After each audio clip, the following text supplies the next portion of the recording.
What's going on, everybody? My name's Chris. Welcome to Bourbinsane. Today we're going to be reviewing Old Forester 1920 Prohibition style bourbon.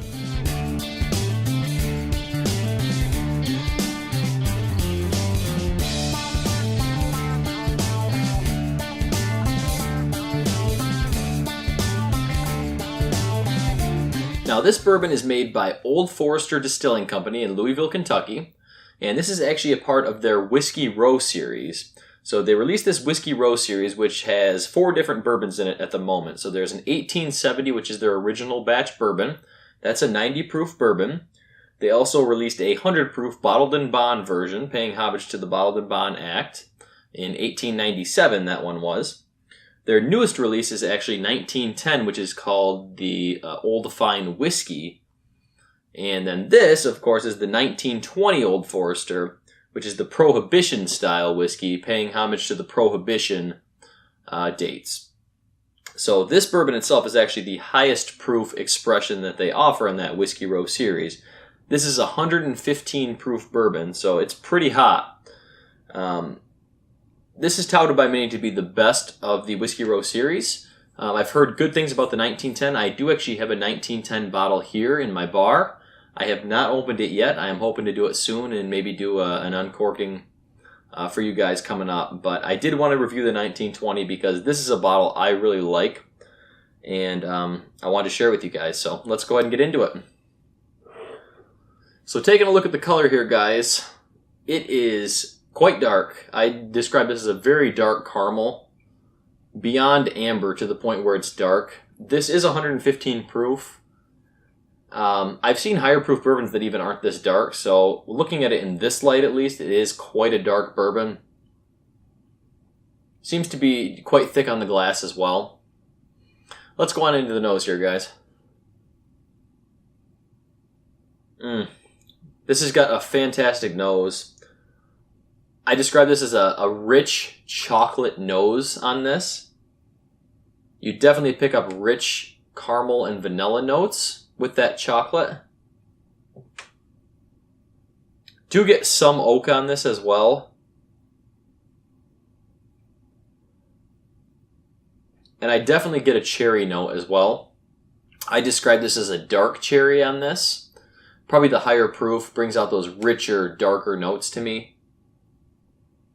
Fantastic nose. I will say about this, a lot of bottles when they get this low, I don't know if you guys can see, it's quite low at this point.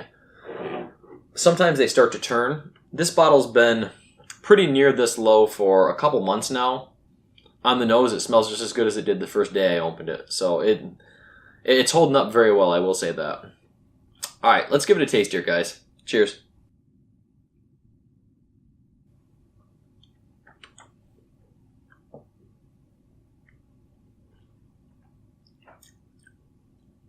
The taste hasn't turned either. Fantastic. Not much burn still. For 115 proof, very smooth. But the nose, to me, is almost identical to the taste. I get the rich caramel vanilla. Actually, a little bit of butterscotch in this, too. I wasn't getting that on the nose as much, but I am getting some butterscotch on the taste. Chocolate is still there. Let's go back in.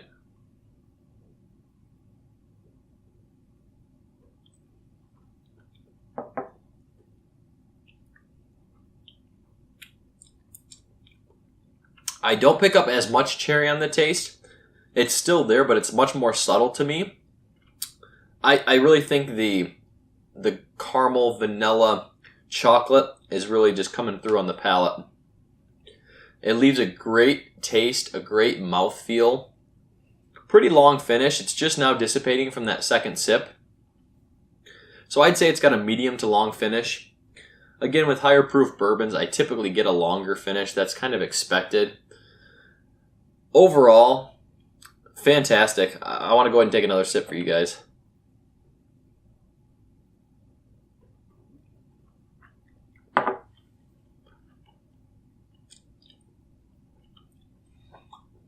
Everything's just good about it.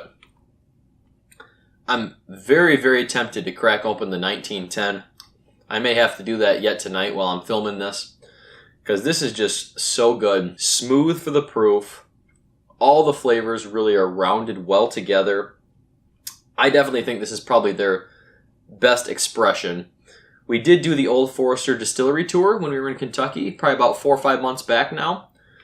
And we did a four-tier sample. This was one of them, along with their single barrel expression, the bottled and bond version, and I believe their 90 proof original batch was also included in there.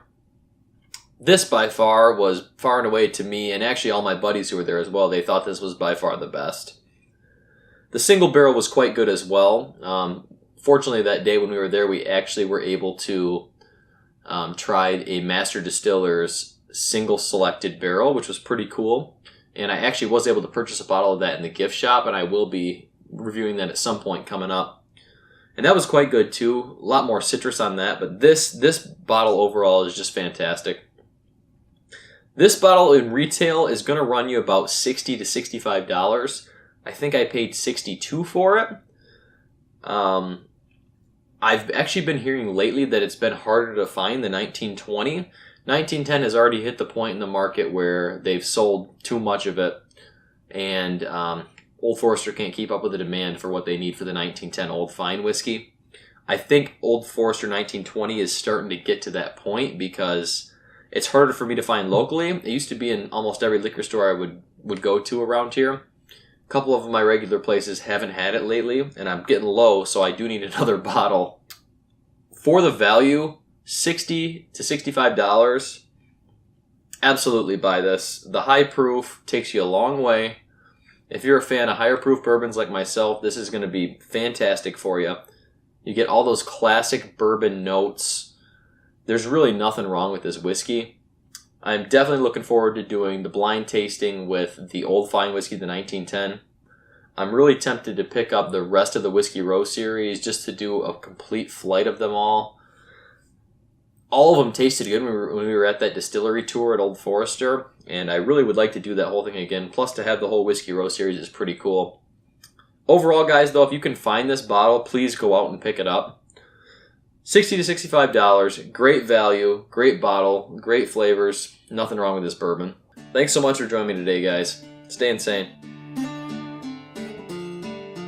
Thanks for watching the video today, guys. If you liked what you saw, go ahead and hit that like button and that subscribe button. Also follow me on Instagram at Bourbinsane and Facebook Bourbinsane.